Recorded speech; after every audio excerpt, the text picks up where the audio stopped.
பின்வருவனவற்றில் வரி விதிப்பால் எந்த பலனின் செலவுகளை தனிமைப்படுத்த முடியும்? ஏ. தனியார் பள்ளி கட்டணம். பி. ஆடம்பர பொருட்கள் உற்பத்தி. சி. நெடுஞ்சாலைகள் அல்லது சமூக பாதுகாப்பு. டி. பிற நாடுகளுக்கான வெளிநாட்டு உதவி. சரியான பதில் சி. நெடுஞ்சாலைகள் அல்லது சமூக பாதுகாப்பு. 6. வரி விதிப்பு என்பது தனிநபர்களிடமிருந்து பெறப்படும் நிதியை ஒருங்கிணைத்து பொதுமக்களுக்கு பயன்படும் நெடுஞ்சாலைகள் மற்றும் சமூக பாதுகாப்பு போன்ற பொதுச் சேவைகளை வழங்க உதவுகிறது. இதன் மூலம் இச்சேவைகளுக்கான செலவுகளை அரசாங்கம் மக்களிடையே பகிர்ந்து கொள்கிறது. தூய்மை பாரத வரி ஸ்வச் பாரத் செஸ் எந்த சேவைகளுக்கு விதிக்கப்படுகிறது? ஏ. அரசு சேவைகளுக்கு மட்டும். பி. அத்தியாவசிய சேவைகளுக்கு மட்டும். சி. வரிக்குட்பட்ட அனைத்து சேவைகளுக்கும். டி. ஆடம்பர சேவைகளுக்கு மட்டும். சரியான பதில் சி. வரிக்குட்பட்ட அனைத்து சேவைகளுக்கும். 4. சரியான விடை சி. சோகஸ்மெலி தூய்மை பாரத வரி ஸ்வச் பாரத் செஸ் என்பது இந்தியாவில் வரிக்குட்பட்ட அனைத்து சேவைகளுக்கும் டாக்ஸபிள் சர்வீசஸ் விதிக்கப்படும் ஒரு கூடுதல் வரியாகும். இது இந்தியாவின் தூய்மைப் பணிகளுக்காக நிதி திரட்ட 0.5% என்ற அளவில் அறிமுகப்படுத்தப்பட்டது. இந்தியாவின் 3 முக்கிய துறைகளில் இறங்கு வரிசையில் இந்தியாவின் மொத்த உள்நாட்டு உற்பத்தியில் குறைந்த பங்களிப்பை வழங்கும் துறை எது? ஏ. 3ஆம் நிலைத்துறை டெர்டரி செக்டர். பி. 2ஆம் நிலைத்துறை செகண்டரி செக்டர். சி. சேவைத்துறை சர்வீஸ் செக்டர். டி. முதன்மைத்துறை பிரைமரி செக்டர். சரியான பதில் டி. முதன்மைத்துறை பிரைமரி செக்டர். 1. சரியான விடை டி. சோகஸ்மெலி இந்தியாவின் மொத்த உள்நாட்டு உற்பத்தியில் ஜிடிபி விவசாயம் சார்ந்த முதன்மைத் துறை மிக குறைந்த பங்களிப்பை சுமார் 15 முதல் 20% வரை வழங்குகிறது. மற்ற உணவு மேம்பாட்டு சிக்கல்களைப் போலவே மக்களின் உணவு பாதுகாப்பு எதனுடன் தொடர்புடையது? ஏ. ஒரு நாட்டின் இராணுவ வலிமை. பி. ஒரு நாட்டின் விளையாட்டு சாதனைகள். சி. ஒரு நாட்டின் சுற்றுலாத்துறை. டி. ஒரு நாட்டின் ஒட்டுமொத்த வளர்ச்சி. சரியான பதில் டி. ஒரு நாட்டின் ஒட்டுமொத்த வளர்ச்சி. சரியான விடை டி. சோகஸ்மெலி ஒரு நாட்டின் உணவு பாதுகாப்பு என்பது அந்த நாட்டின் வறுமை ஒழிப்பு மற்றும் பொருளாதார நிலைத்தன்மை உள்ளிட்ட ஒட்டுமொத்த வளர்ச்சியுடன் நெருங்கிய தொடர்புடையது. டேனியர்கள் தங்கள் இந்திய குடியேற்றங்களை விற்க வேண்டிய கட்டாயம் எப்போது ஏற்பட்டது? ஏ. 1945. பி. 1745. சி. 1845. டி. 1645. சரியான பதில் சி. 1845. சரியான விடை டேனியர்கள் இந்தியாவில் தங்களின் குடியேற்றங்களான தரங்கம்பாடி மற்றும் செராம்பூர் போன்றவற்றை 1845ஆம் ஆண்டில் ஆங்கிலேயர்களிடம் விற்றுவிட்டு வெளியேறினர். இது இந்தியாவில் டேனியர்களின் வணிக மற்றும் குடியேற்ற ஆதிக்கத்தின் முடிவை குறிக்கிறது. நேரடி வரிக்கு ஒரு எடுத்துக்காட்டு எது? ஏ. சேவை வரி சர்வீஸ் டாக்ஸ். பி. சுங்க வரி கஸ்டம்ஸ் டியூட்டி. சி. வருமான வரி இன்கம் டாக்ஸ். டி. கேளிக்கை வரி என்டர்டெயின்மெண்ட் டாக்ஸ். சரியான பதில் சி. வருமான வரி இன்கம் டாக்ஸ். சரியான விடை வருமான வரி இன்கம் டாக்ஸ்.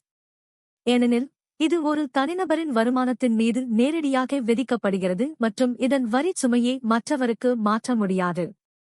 மற்றவை ஏன் தவறு? அ. சேவை வரி என்பது நுகர்வோர் மீது சுமத்தப்படும் ஒரு மறைமுக வரி. மின்னணு வங்கியியல் எதன் பயன்பாட்டை எளிதாக்குகிறது? ஏ. நேரடி பண பரிவர்த்தனைகள். பி. கையால் எழுதப்படும் பேரேட்டு பதிவுகள்.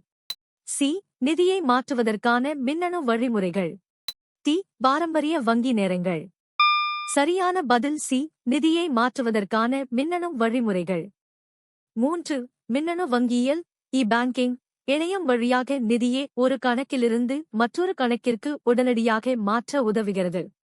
இது காசோலைகள் அல்லது நேரடி பணத்தின் தேவையை குறைத்து வங்கிச் செயல்பாடுகளை விரைவுபடுத்துகிறது.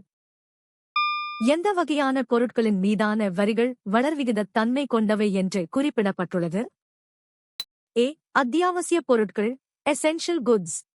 பி. ஏற்றுமதி பொருட்கள் எக்ஸ்போர்ட் ஐட்டம்ஸ். சி. ஆடம்பர பொருட்கள் லக்ஷரி குட்ஸ். டி. விவசாய பொருட்கள், agricultural goods. சரியான பதில் சி. ஆடம்பர பொருட்கள், luxury goods. வளர்விகித வரி என்பது வருமானம் அல்லது பொருளின் மதிப்பு அதிகரிக்கும் போது வரி விகிதமும் அதிகரிப்பதாகும். ஆடம்பர பொருட்களின் மீது அதிக வரி விதிப்பதன் மூலம் வசதி படைத்தவர்களிடமிருந்து அதிக வருவாயை அரசு பெறுகிறது. பணப்பரிணாம வளர்ச்சியின் ஆரம்ப மற்றும் மிகவும் பழமையான கட்டமாக எது கருதப்படுகிறது? ஏ. டிஜிட்டல் நாணயம். பி. பண்டமாற்று முறை, பார்ட்டர். சி. வங்கித்தாள்கள். டி. உலோக நாணய முறை. சரியான பதில் பி. பண்டமாற்று முறை, பார்ட்டர். சரியான விடை பி. சோகஸ்மெலி பணத்தின் கண்டுபிடிப்புக்கு முன்னதாக ஒரு பொருளுக்கு பதிலாக மற்றொரு பொருளை மாற்றிக்கொள்ளும் பண்டமாற்று முறையே பழமையானது. இது நாகரிகத்தின் தொடக்க காலத்தில் மக்களிடையே நிலவிய அடிப்படை வணிக முறையாகும். மக்கள் தொகையில் பெரும் பகுதியினர் குழந்தைகள் மற்றும் முதியோர்களாக இருந்தால் அதன் விளைவு என்ன? ஏ. நாட்டின் முன்னேற்றம் வேகமாக இருக்கும். பி. நாட்டின் முன்னேற்றம் மிகவும் மெதுவாக இருக்கும். சி. நாட்டின் முன்னேற்றம் பாதிக்கப்படாது. டி. நாடு பொருளாதார வளர்ச்சியை அனுபவிக்கும். சரியான பதில் பி. நாட்டின் முன்னேற்றம் மிகவும் மெதுவாக இருக்கும். சரியான விடை குழந்தைகள் மற்றும் முதியவர்கள் உழைக்கும் வயதிற்கு உட்பட்டவர்கள் அல்லாததால் அவர்கள் மற்றவர்களைச் சார்ந்து வாழும் சூழல் உருவாகிறது. இதனால் நாட்டின் உற்பத்தித் திறன் குறைந்து பொருளாதார முன்னேற்றம் மெதுவாக இருக்கும். உரையில் விவரிக்கப்பட்டுள்ளபடி பொருட்கள் மற்றும் சேவைகளுக்கு இடையிலான வேறுபாடு என்ன? ஏ. இரண்டும் உருவமானவை.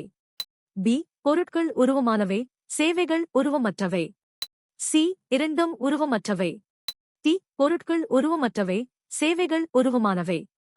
சரியான பதில் பி. பொருட்கள் உருவமானவை, சேவைகள் உருவமற்றவை. 9. சரியான விடை பொருட்கள் என்பவை தொட்டு உணரக்கூடிய உருவமுள்ளவை, tangible. ஆனால் சேவைகள் என்பவை கண்ணுக்கு தெரியாத உருவமற்றவை, intangible.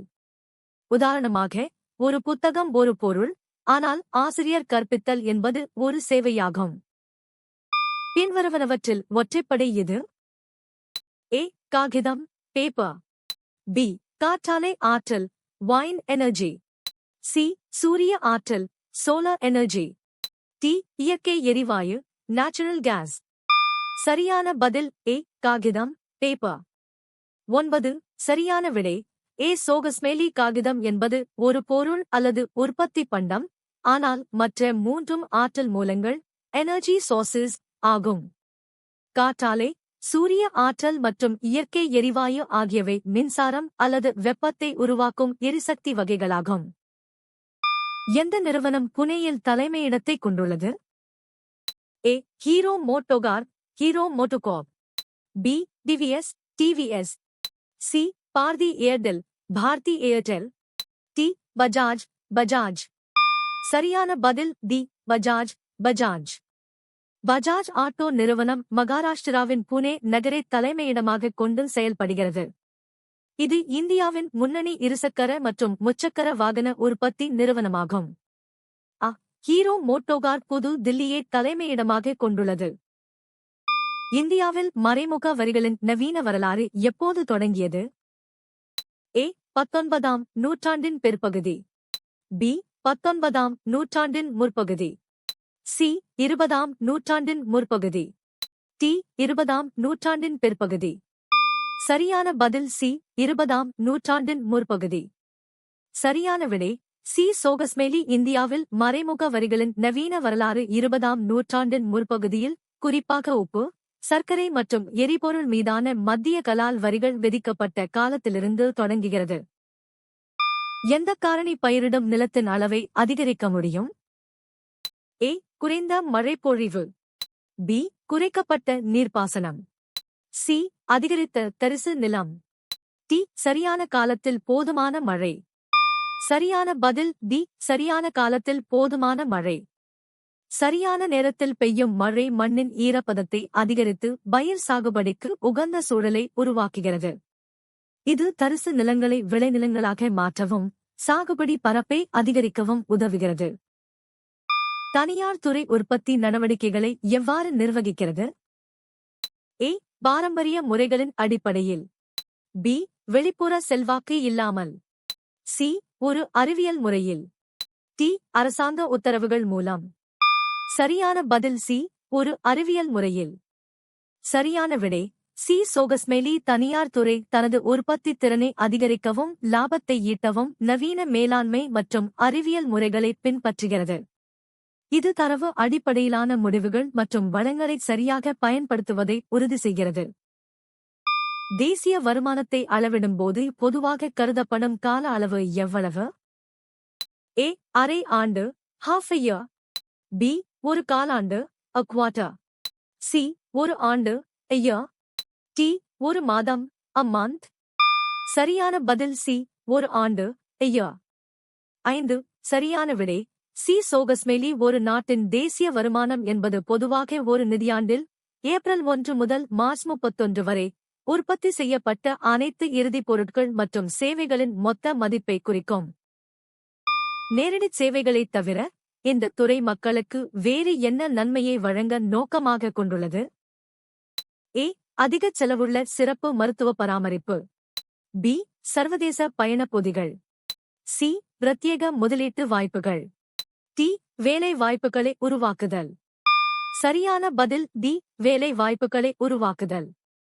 4. சரியான விடை டி. சோகஸ்மெலி பொதுத்துறை நிறுவனங்கள் லாபத்தை மட்டும் நோக்கமாக கொள்ளாமல் சமூகத்தின் அனைத்து பிரிவினருக்கும் வேலை வாய்ப்புகளை உருவாக்குவதை ஒரு முக்கிய நோக்கமாக கொண்டுள்ளன. நீங்கள் எத்தனை சரியாக பதிலளித்தீர்கள்?